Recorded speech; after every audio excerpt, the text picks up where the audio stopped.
Yadasesha Sunyavari Skatyadevikarana. Sri Caitanya Manavistam Kapitam Vinabhutale Sayam Yusukadam Yudati Sakadam Vanta Kalpa Yudasya Sisakundu Devika Kapitam Bhavadeva Nama Janakanam Vaka Janajanakalakaya Sakti Samarakam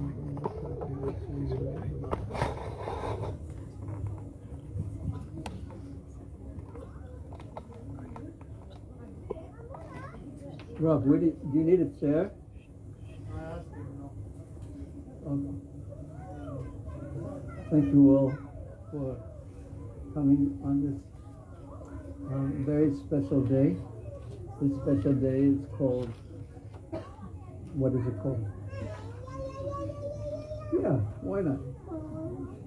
You don't know what the day is called, and I'll give you a hint. It's not Friday. I mean, it is Friday, but that's not the speciality of the day. Govardhan Puja. It is the day in which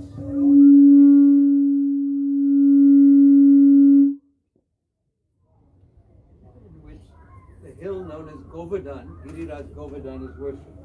Is that working, Radharaman? We'll get there. Okay, we shall get there. Now, this pastime, very, very extraordinary. The reason why we call it a pastime instead of a story is because that is a translation, as best we can do, of the Sanskrit word lila. And lila, we're going to need a little more volume. Yep. Is okay, actually.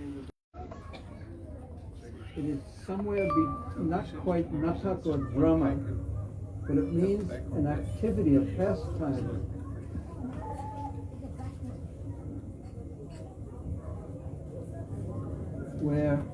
In which Krishna, the Supreme Lord, enacts some activities in this world. Now, this particular pastime or lila, called Govardhan Lila or Govardhan Puja, gives Krishna the name of Giridhari, which means Krishna when he's lifting. Dhari means holding, the holder of the hill known as Govardhan. He's also called Govardhanadhari. Now, our acharyas, or great teachers, specifically one very prominent teacher named Vishwanath Chakravarti Thakur, who was in this world perhaps 400 years ago, or 300 years ago or so, he explains that there are three reasons why Krishna enacted this lila, this pastime. And the first is he wanted to teach a devata, a demigod, an extremely powerful person, a lesson. He wanted to very kindly teach this lesson. Maybe we can put it down a little bit, Radharman. Because he wanted to remove that powerful person's false pride. And in this, there are many things for us to learn. In removing Indra's false pride, there is, again, much for us to learn. But that wasn't the only reason why this pastime is performed. A second reason is given by the great teacher, Vishwanath Chakravarti, that Krishna wanted this Govardhana pastime to be performed every year, just as we are performing it right now, or in its own way, but it's supposed to be remembered every year because it is so significant. And there are many wonderful things to remember about this Leela, this pastime. And the third reason is that in this Leela, in this pastime, Krishna is going to have many very special and intimate exchanges with his devotees, the Brijvasis, who have so much love and affection for him. And they love Krishna. They love him in a special way, a special mood that only they have. And Krishna always longs to taste the sweetness of the exchanges between him and the Brijvasis, because that mood, regardless of what the interaction is, the mood is what is dominant.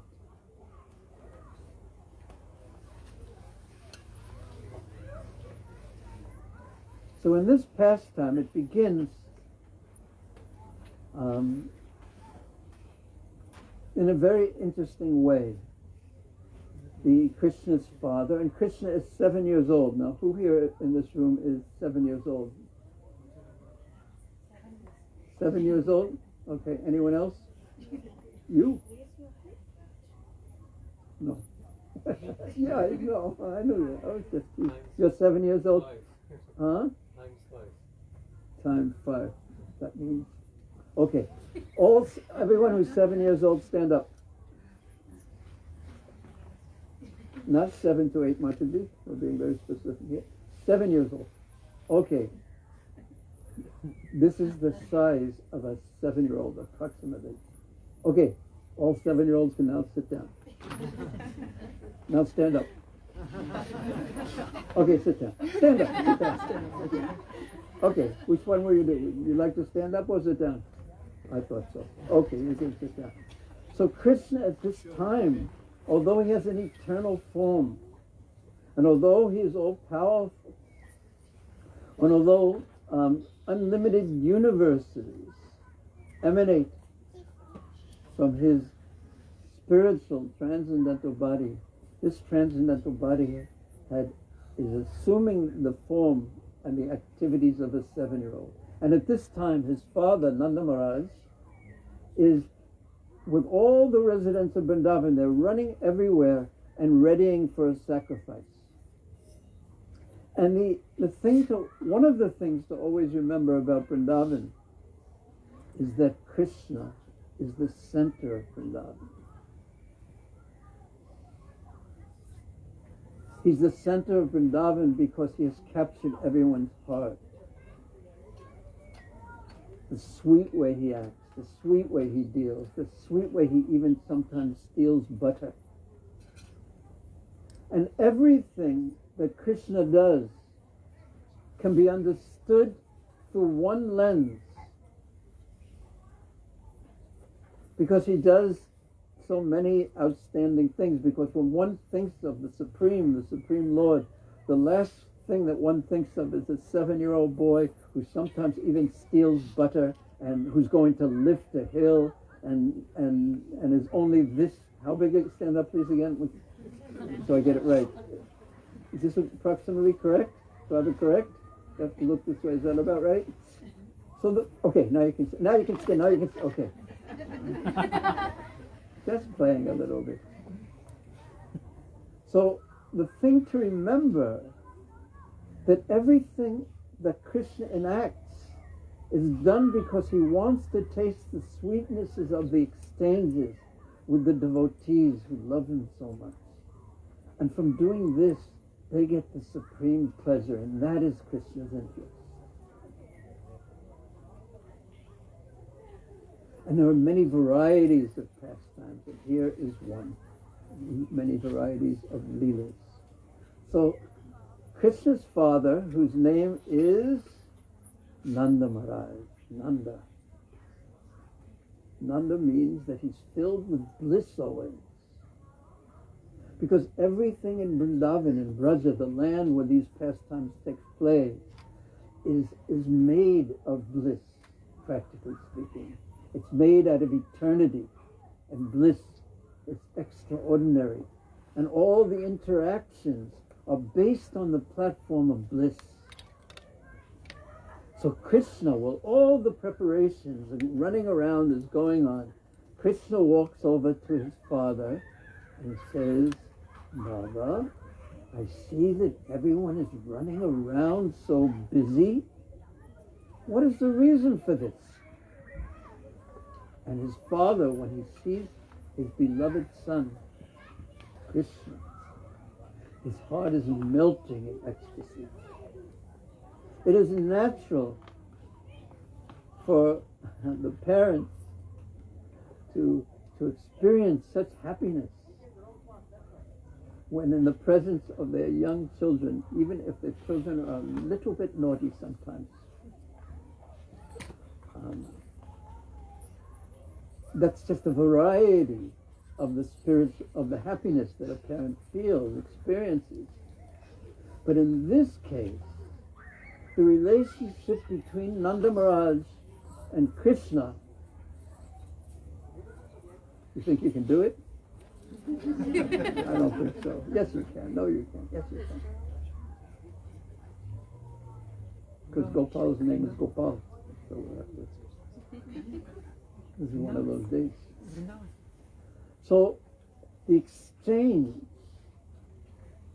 between Nanda Maharaj and Krishna is an exchange that brings the highest level of spiritual happiness. You can take the happiness of this world and multiply it by not 5, not 10, not 20, not 30, not 50, not 100, not 1,000, not 1,000,000, but by unlimited.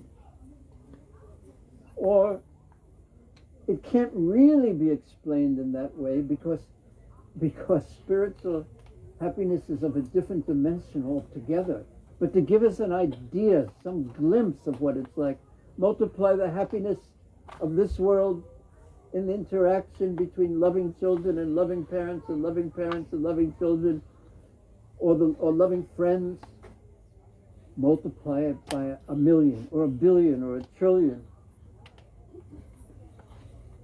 Or like a drop compared to the ocean, just to give us an idea, but actually it doesn't give us an idea because it's of a different quality altogether. And Krishna says, oh, Father, why is everyone running around? And he's just a 7-year-old boy, but he speaks so sweetly.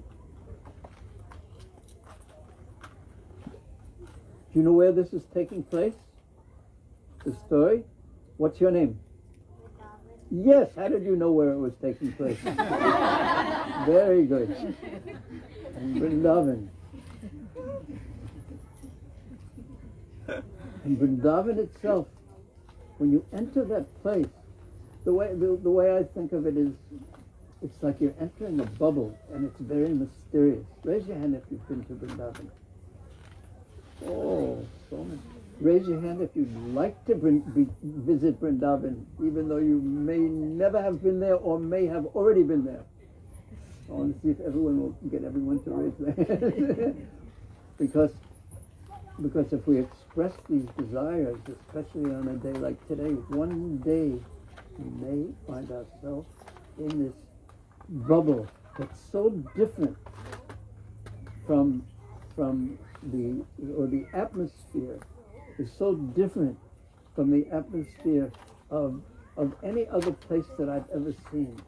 I've been to the highest, not to the highest parts of the Himalayas, but quite high in Badrinath, and there's such deep peace when you wander through the Himalayan mountains. It's such deep peace like you've never experienced before. But then when you get back to Vrindavan, the sweetness. The land itself is sweet. Is that your experience?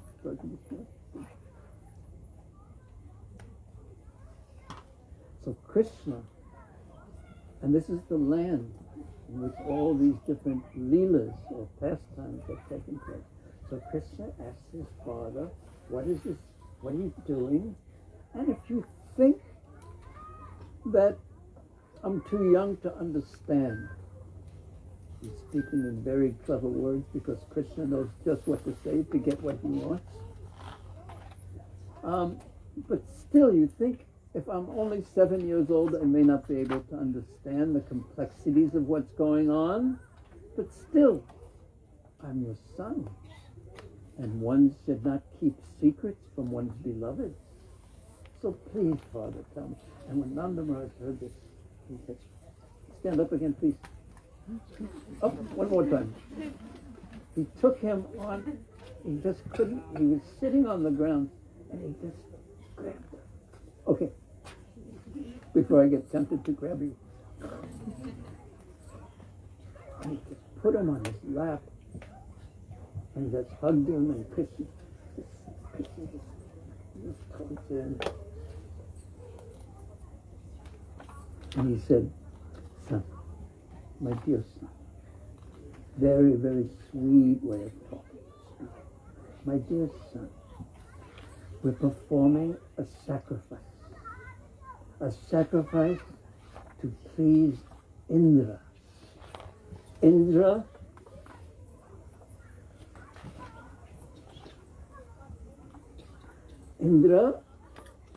is the Devata, the demigod, the higher power of this world that is in charge of the rain. Now, in today's world, one tries his best to think that nothing or no one is higher than me, and I don't have to please anyone.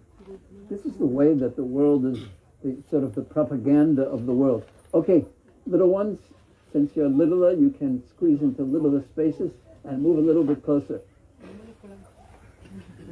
And 7-year-olds can move even still closer. So if I need to, I'll grab you. I'll put you on my lap.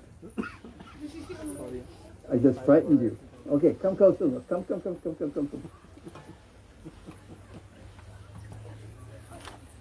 Nowadays, and this is a piety, a purity of perhaps a simpler culture at a simpler age, at a simpler time, that people actually thought that to gain, that everything doesn't rest only with me and my desire and my endeavor.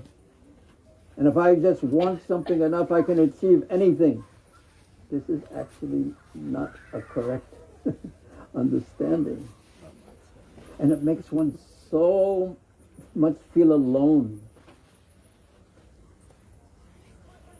It's a very abstract understanding. So even though this wasn't the highest truth that Nanda Maharaj was speaking in this pastime to get a specific result in this Leela, he said we must please Indra, because then there'll be rain. And we are cowherd men.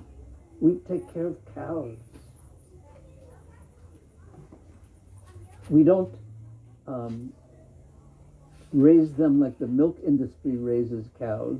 He didn't say this, but this is my little, which isn't cow protection.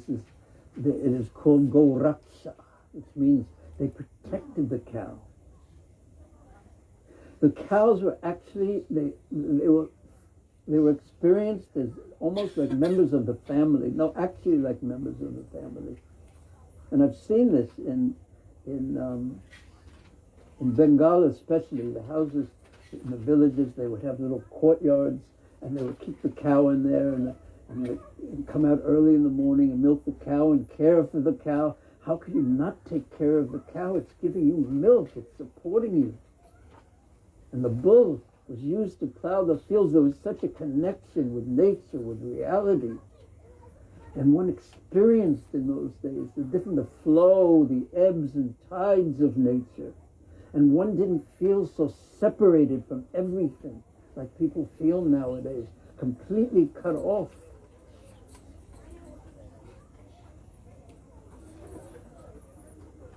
You know, I've seen this many times, especially when people come to a place like Perth from India. The first reaction is, where are all the people? Because you can drive for so long, especially in the summer, and you won't even see anyone. And then you get into your house, which is a little box somewhere, very often, and the kids are playing with their mobile phones, and this is happening, and no one even. It's a lonely life that this Kali Yuga, this contemporary age, has produced. It's a lonely life, cut off from everyone. I remember Premananda once telling me that he grew up in Bombay, correct? So far I've got the... Okay, he grew up in Bombay. You can vouch for this, Mataji, yes? And they lived in an apartment house, true? And the young children would wander from one door to the next in a different apartment, this floor, that floor, this floor. And he said that it wasn't till, when you come into someone's house like that, they would feed you, they would take care of you. There was so much exchanges of affection that I can't remember the exact age, Premanand told me, but until he was, I shouldn't exaggerate, until he was 4 years old, maybe he was 15 years old, until he was he didn't know which ones were his parents. Because there was just so much exchange and affection. And nowadays, if you're doing that, you're afraid to let your children wander anywhere. Who knows what's going to happen to that? It's fear, and that isolates people. So it's not that this age that we're living in is an age simply of progress and making advancement, despite the fact that we have iPhone 13 Pros now.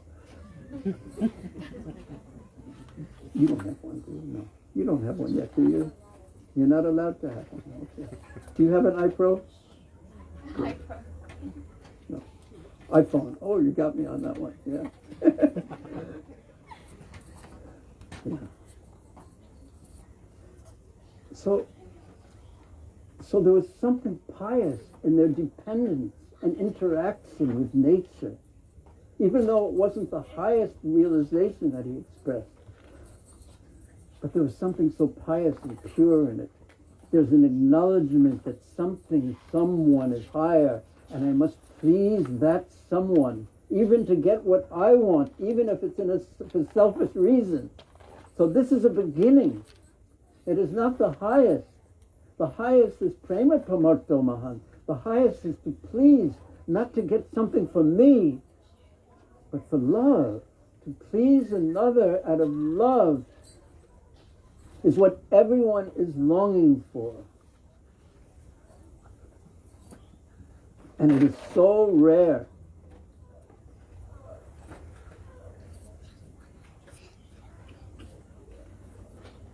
And that's what Vrindavan is about.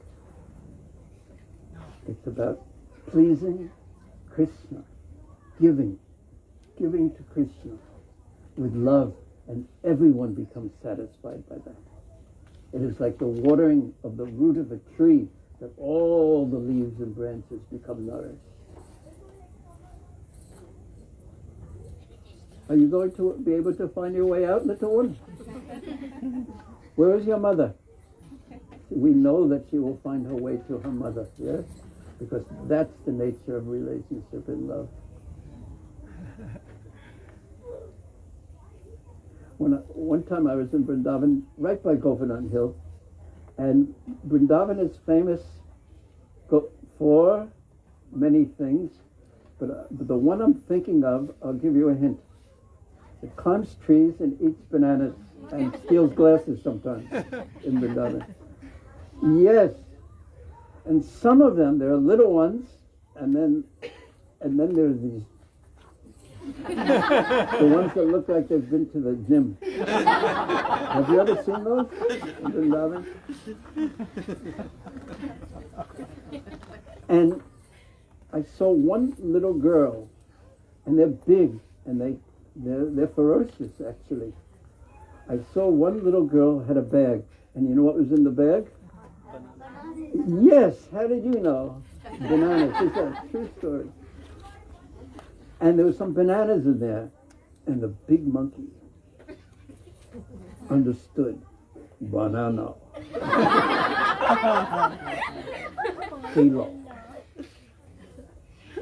And he walked over and started grabbing. And her mother was nearby, maybe as far as from here to there. And her mother completely was fearless. Didn't even think, ran over. And he started, she didn't have to do anything because the monkey understood this is very dangerous. Mother protecting child. And that monkey left quickly. Big and strong as he was. This is the nature of love. It has no bounds. It doesn't consider oneself, and it might be dangerous. Should I, shouldn't I? Impelled by love. And that's what Vrindavan is like. Krishna is so attractive. He is like a magnet who's captured everyone's consciousness by his beauty, by his sweetness, by his effulgence, by his sweet way of dealing, by the clever way he plays his flute. So many different things.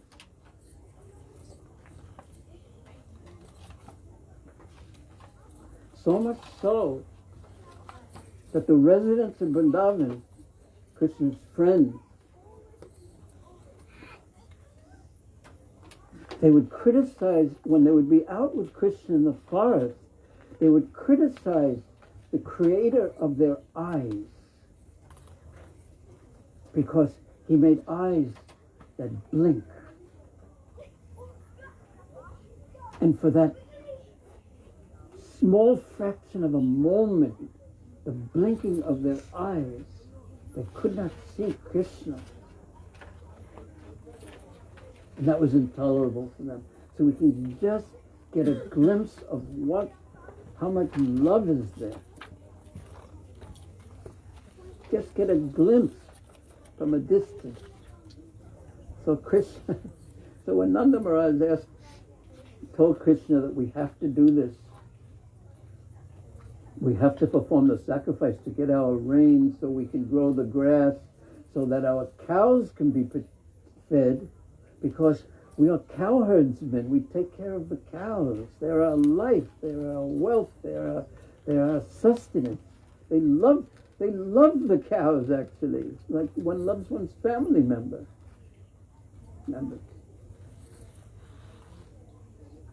So Krishna said, Father, to get the rain, this is little 7-year-old Krishna, to get the rain, oh dear Father, sitting on the lap of his father,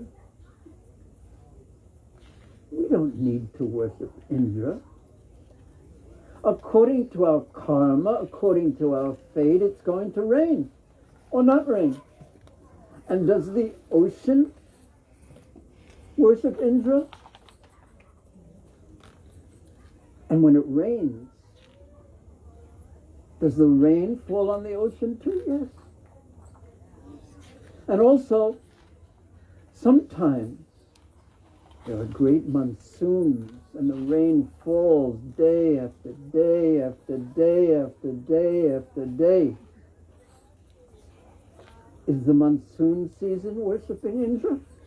And not only that, people tend to get sick in the monsoon season.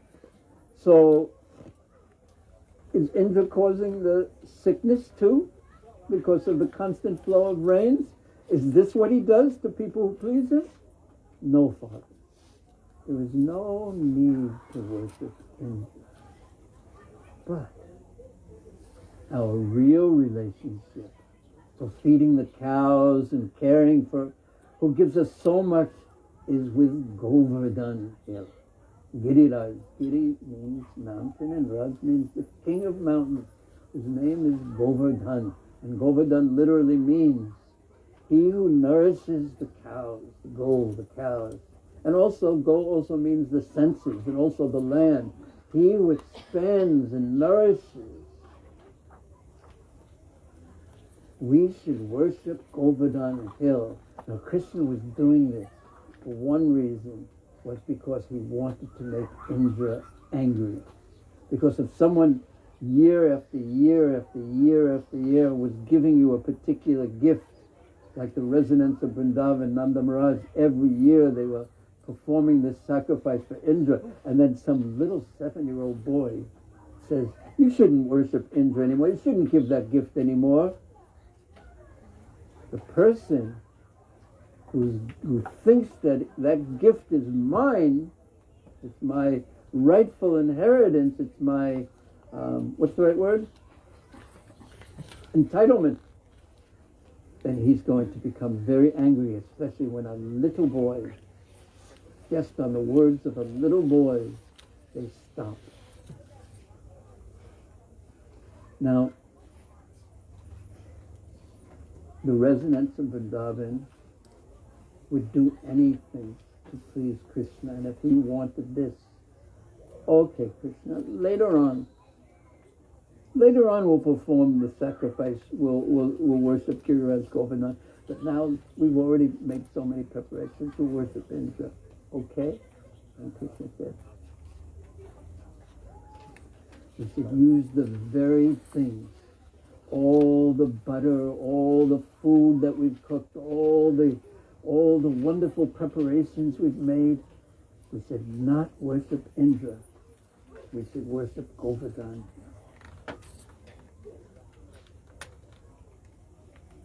And the next day, which is in India today, where they're worshipping Govardhan Hill, and here tomorrow, the residents of Vrindavan perform this incredible sacrifice. So they actually ask Krishna what to do and how to worship, because how do you worship a hill? He said we should perform puja, we offer lamps to the hill. We should cook so much wonderful food and offer it to Giriraj Govardhan.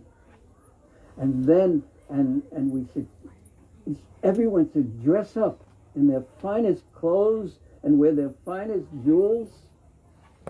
And there should be music, and everyone should be fed. The highest person to even the animals, everyone should be completely satisfied with this Govardhan Puja, this worship of Govardhan Hill. So they did that.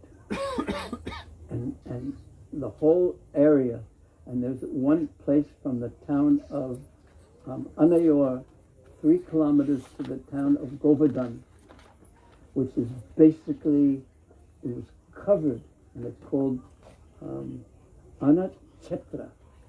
It was covered with all the food, mountains of rice, ponds of ghee, ponds of chutney, and spicy things, and sabjis, and sweets. You like, yeah, tasty things. Not only vegetables, but sweets too, and puris, and this and that, and whatever anyone knew how to cook, they were offering this. There was so much opulence. They were offering all this for the pleasure of Giriraj Govardhan. And then when they were finished with the offerings, Krishna himself, who was in the form of a 7-year-old, he stayed in that form, but he assumed this huge form. This huge form. And that form was very effulgent, and it stood on top of the hill. And Krishna looked at that form, in which it was actually himself. And he said, oh, look. He wanted to encourage the Brajbasis. Oh, look. Giriraj Govardhan himself has assumed this form because he is so pleased with your offering. And look at him. He's eating all the food that we have given. Just seeing, everyone could see this huge form there. Everyone's hair stood on end in ecstasy. And Krishna said, let us all bow down. And in reality, Krishna was bowing to himself. in that sense. And everyone bowed down. And then they started circumambulating, walking around Govardhan Hill. And it was so joyous, the atmosphere was so filled with joy.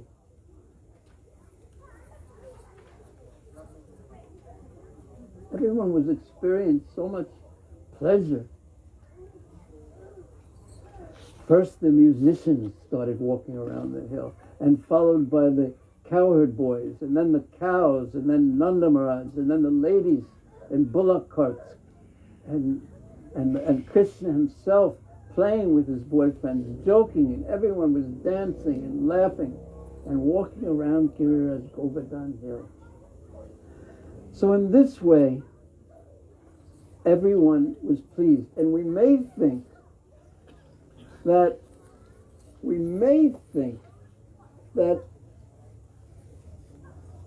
if I'm in that position, say I'm not going to think myself and by my own power I can do everything, but I understand that I have to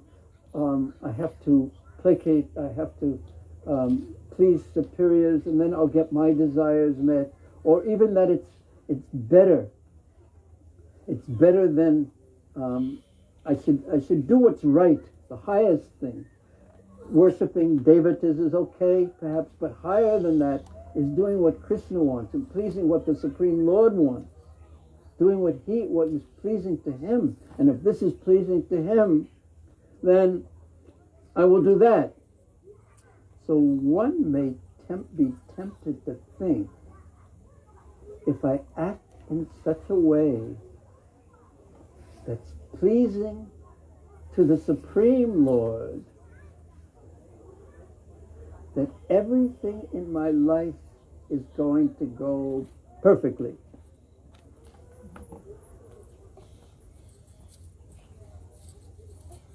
But it wasn't like that for the Brijbasis, and you can be sure that although on one level things will go perfectly, but it won't go perfectly according to your plans, no matter what you do.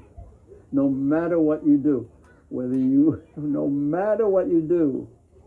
It's just the very nature of the world. And why is it the nature of the world? And by the world I mean it's the way that the universe is constructed.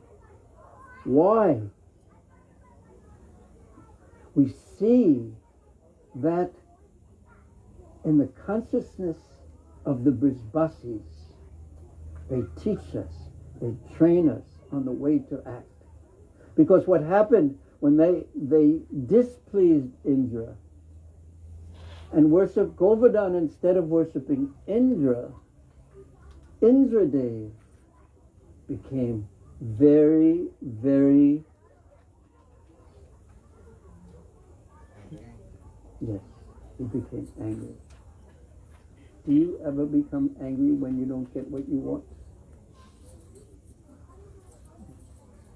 I won't ask you to raise your hand, but that sometimes happens to you, but I'll raise my hand. And why is that? What is the root cause of the anger? But why do we get angry when we don't get what we want? Because greed, but entitlement, we think we deserve. And what is that? We deserve everything to happen the way we want it to happen, with me in the center. And that's called a very big false ego, or another word, or it's huge pride. And why are we proud? Why do we have that tendency towards pride? We have some ability. Everyone has some ability. And we start thinking that because of my great ability, because of my strength, my intelligence, my cleverness, my this, my that, my piety, because of me, my power, my whatever, I think that I am very deserving and I should get what I want. But actually, we shouldn't be proud, because it's a gift. Whatever we have, whatever ability we have, is simply a gift, and in 1 second it can be removed. In 1 second, you just had that experience, not that you were proud, but you hurt your ankle, and then you lost your ability to do so many, or run, or move easily, or serve easily. In 1 second, from our intelligence to our beauty to our this or what, our ability to play the what? Piano. Whatever it is, it's a gift. It's a gift. It's a gift. And Prabhupada once said something that I'm experiencing. I mean, not in the positive sense, but you'll understand what I mean. He once said, an old man can't be proud. Why? Because everything that we're proud of as we age, such as having hair, it's taken away. It's taken away by the force of time. Our strength, our ability to remember, our reflexes, our ability to walk, our ability to run, everything is taken away. Whatever beauty we may have had, it's taken away by the force of time. And if it can be taken away, that means it wasn't really ours in the first place, because things that are actually ours cannot be taken away. So Indra had power, but he was empowered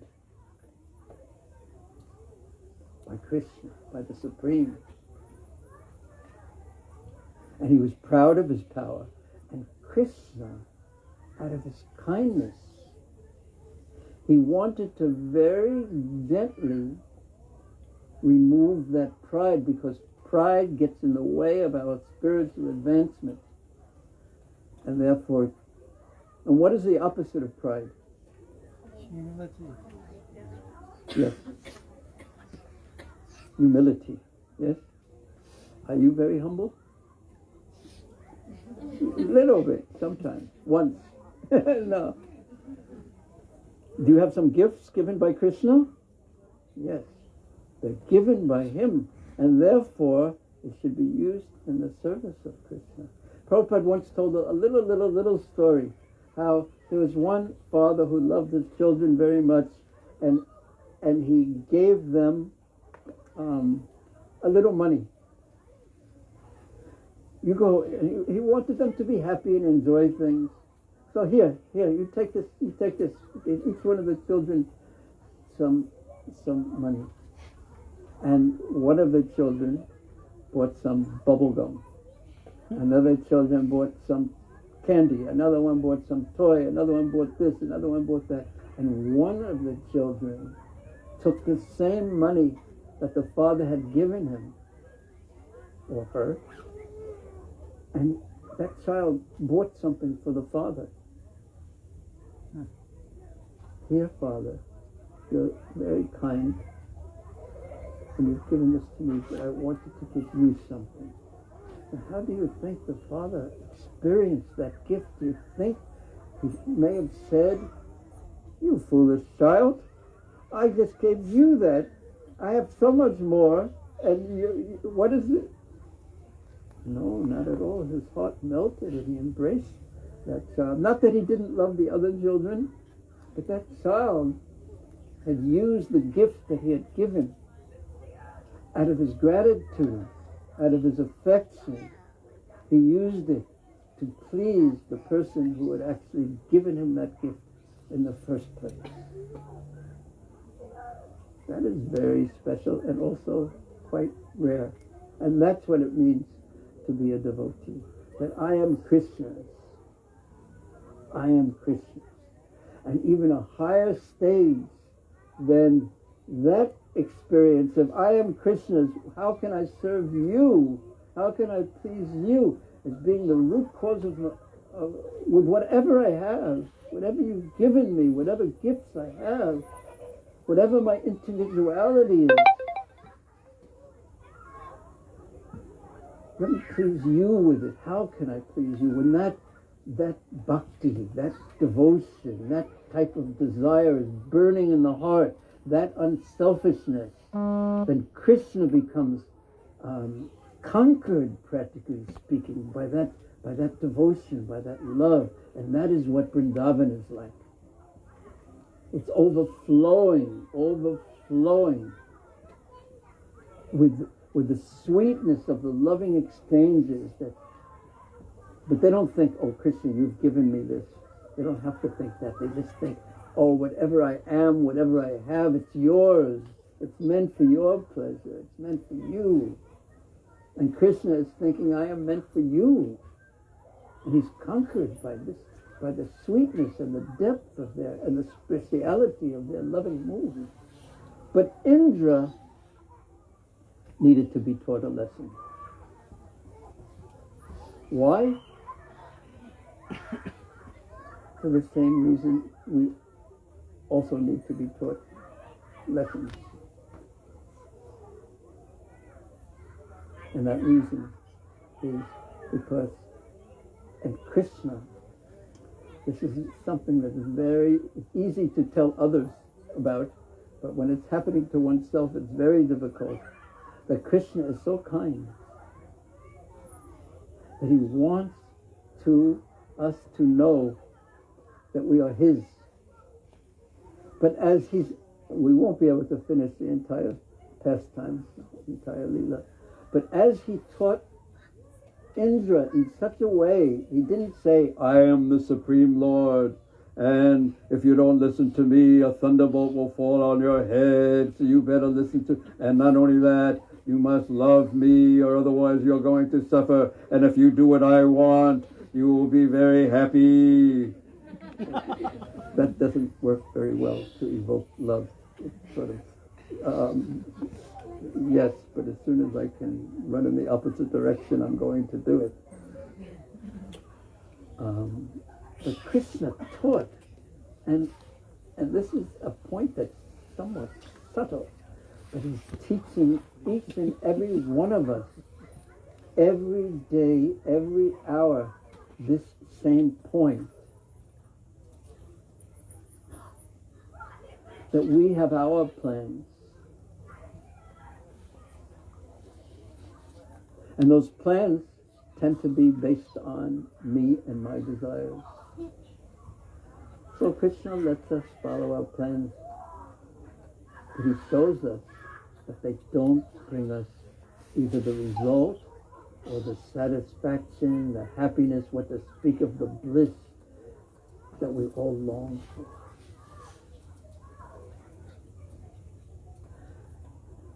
So to make a very long story, a lot shorter, I'm going to tell you this one point on this.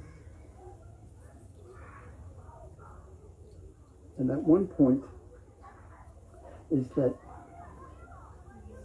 Indra became very angry, and he began to bombard the land.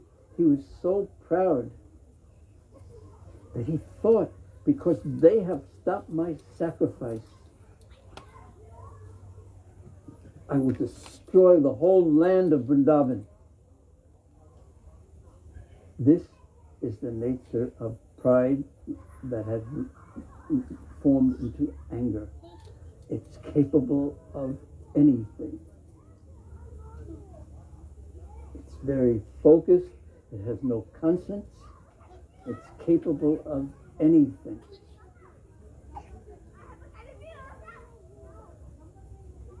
Of course, none of you know any of this from first-hand experience, but I do.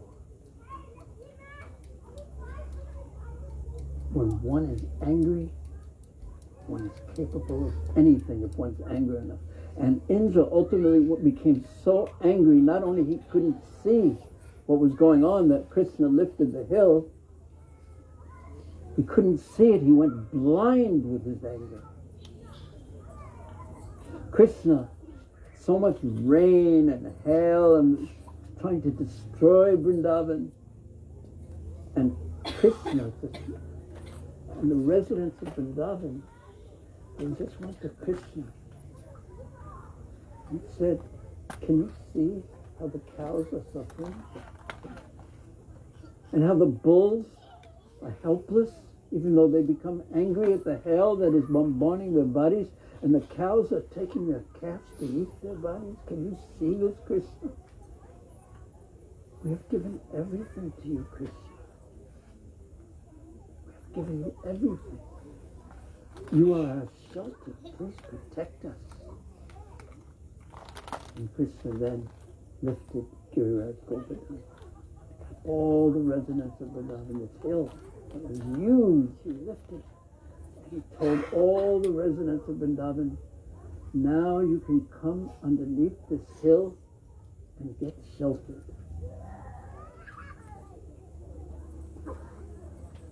And everything was arranged there. And they spent 7 full days free from hunger and thirst and anxiety as the rain and the lightning was going on around them until Indra learned his lesson. Krishna didn't have to say anything. Indra figured it out.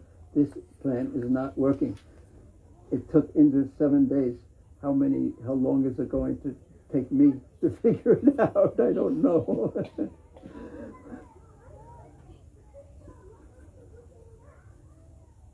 Everyone was just fixed, looking at the beauty of Krishna.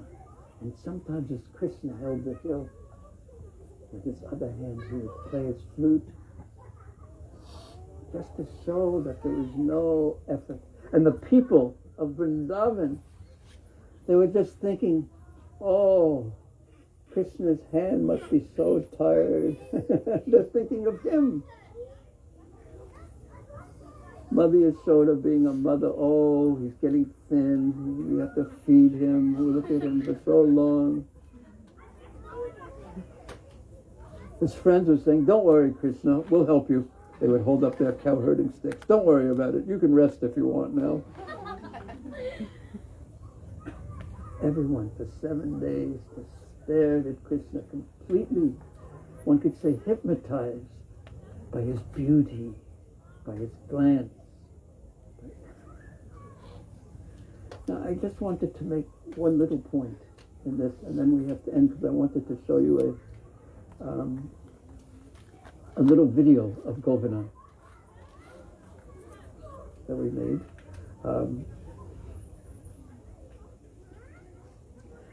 That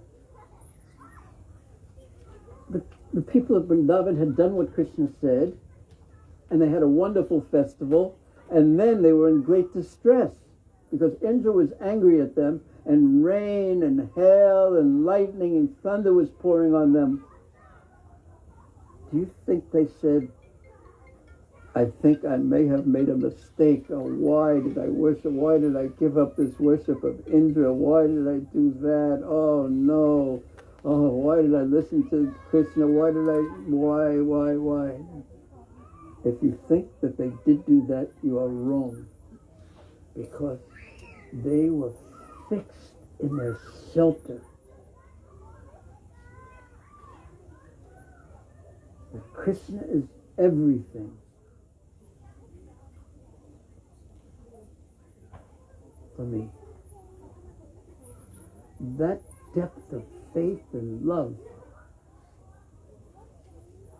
is called bhakti. Braja Bhakti. That depth of love needs to be cultivated in life as we go through life. We give ourselves examinations, assessments every day. When we're in difficulty, where do we turn? Do we turn towards Krishna? Do we turn away from Krishna? This is between you and Krishna. You watch and see.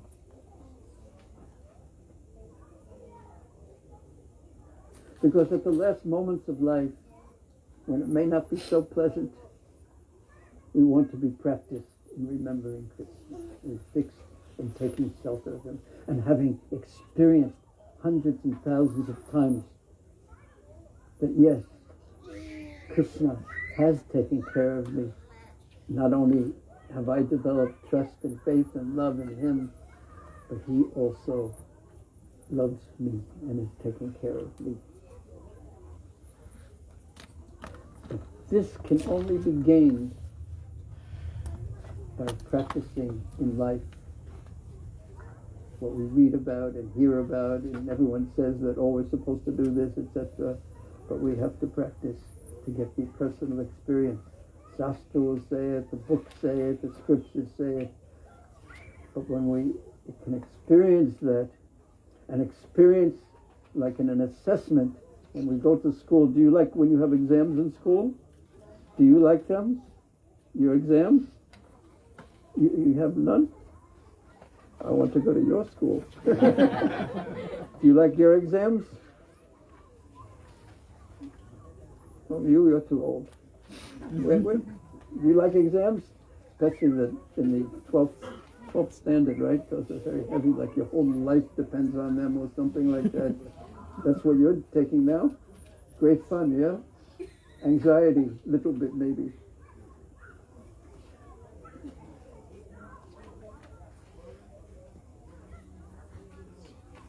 In life, we can look at it in this way. Look what Krishna is doing. Which will I turn towards him and turn away from him? And we'll see our strengths, our weaknesses. Okay, but there's a happy ending.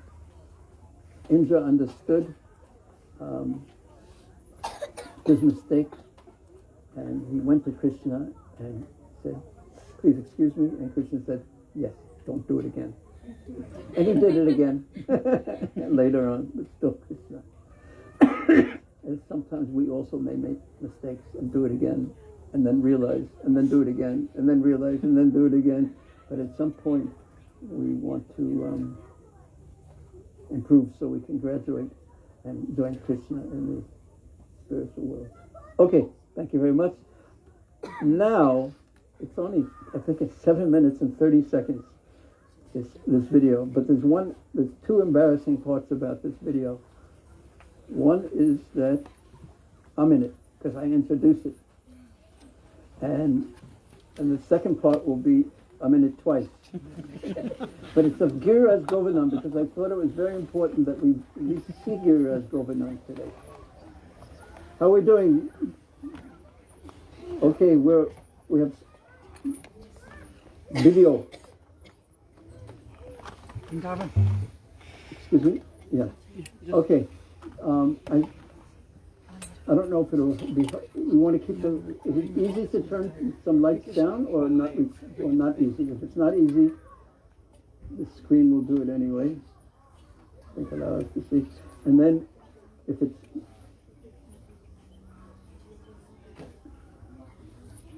And then, if the sound works, we'll actually be able to hear it.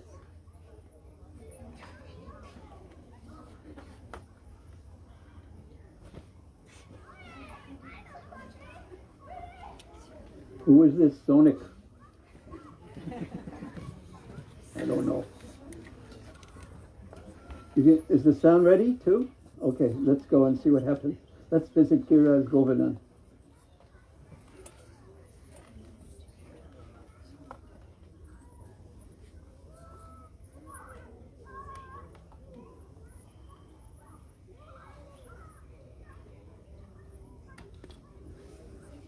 Okay.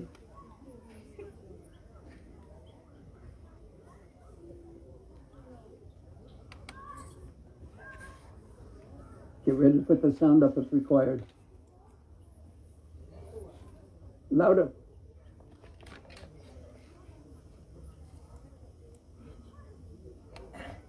Louder, louder.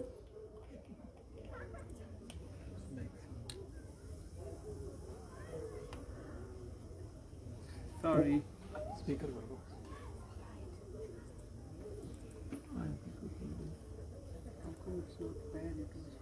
Now, where did your mind go when it didn't work? Did you automatically think of Krishna? Or did we become angry at Premananda?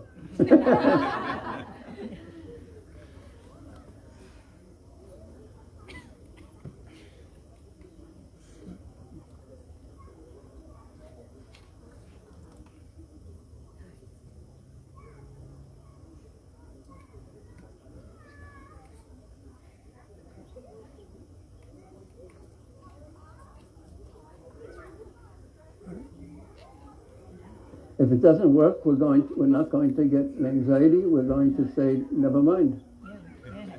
Next time, kal. But we'll do something else. Something else that's very wonderful.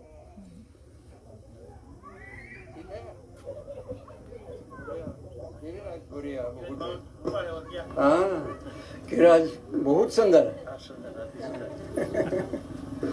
That's me making believe I can speak Hindi. Lucky. Yeah, yes, very, very less. Yeah. Sir, coming from?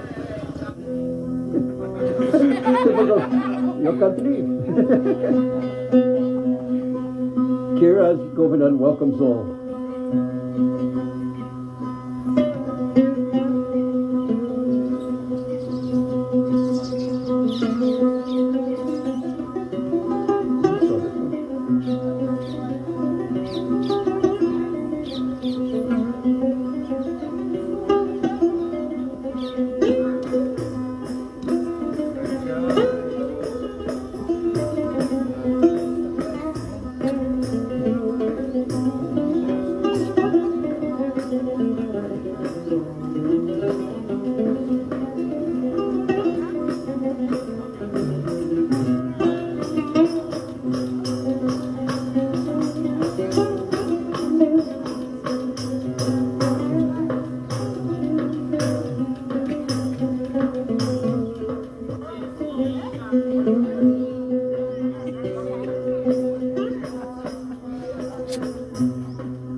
Hare Krishna, Hare Krishna, Hare Krishna. Welcome to Giriraj Govardhan. Giriraj Govardhan is so famous now all over the world, and in these places, all the great sadhus, Mahaprabhu and all the six Goswamis, they wandered, and Krishna himself with all the cows wandered around Giriraj Govardhan.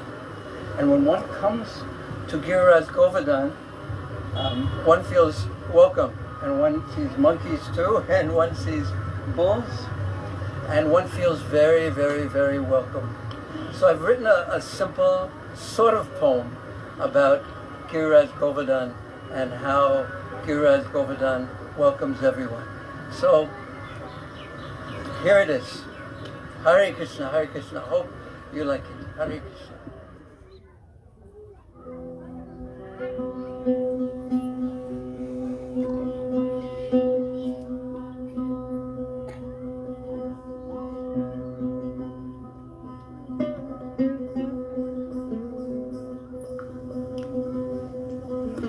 Giriraj Govardhan welcomes all.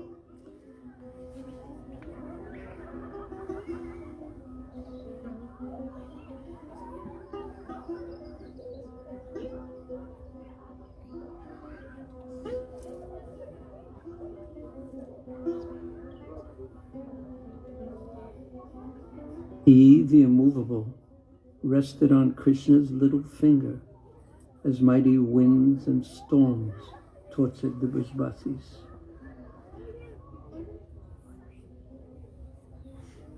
He, serene and peaceful, freshly bathed, cleansed by Indra's rains, remained radiant, beautiful, undisturbed. Anointed by the fragrance of Krishna's divine body, he heard the flute song as Giridhari purely balanced him on the smallest finger of his left hand.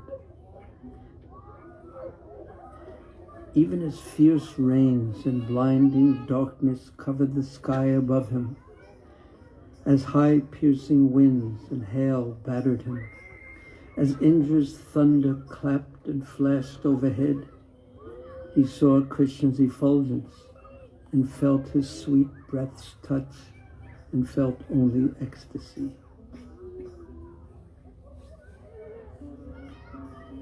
Giriraj's affection warms me like a dear friend. His trees, gnarled and bent low in surrender, are shelter. To the Brijbasis, he is Baba. If you have a problem, go to Baba. He will help.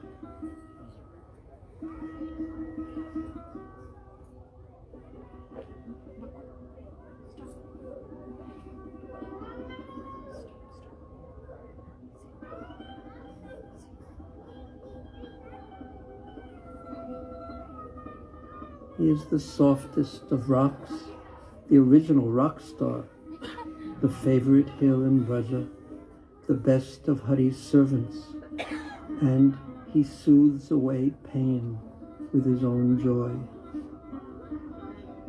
Sadhus and bulls, parrots, cows, monkeys, Gujarati pilgrims, begging bhajan singers, he consoles and comforts even the most fallen who embrace his shelter, as he, Giriraj Govardhan, welcomes all to Braja, even me.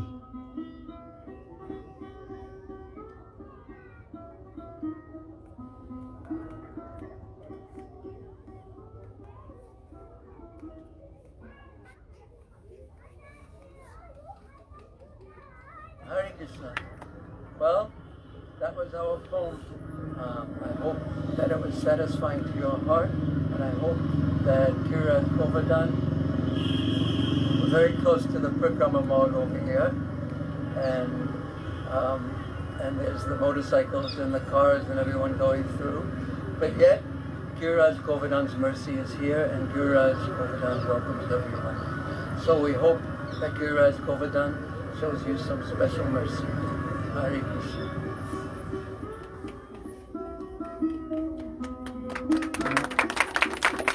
Hare Krishna. Fernanda, very good. Is this on again? Now, we're ready now almost to get everyone in the mood to worship Giriraj and get everyone in the mood to take shelter of Baba. If you have some problem, you should take it to Baba, Giriraj Baba. And is everyone happy today? Uh-oh, there's someone who looks not happy. What's the matter, Brajman? Come up, what's the matter? Why are you crying?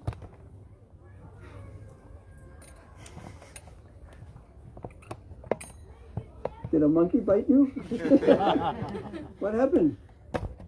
He said that everyone should take if you have a problem, we should take it to Giriraj. But Giriraj isn't here. He's so far away and you can't go and see him. Oh boy. Wow. Well, if you could go and see Giriraj right now, what would you do there? If you were with Giriraj in Govardhan, what would you do? Take darshan of him. That's one thing. I would do parikrama around him. That's two things. Offer abhishek. I would 3, offer lamb. I would make 4, flower offerings. 5, I would do kirtan. 6. What else could you do? I know I can think of one thing. You could make some mukbasi roti, and you could offer it to Giriraj. Can you think of anything else you could do there? I thought of something.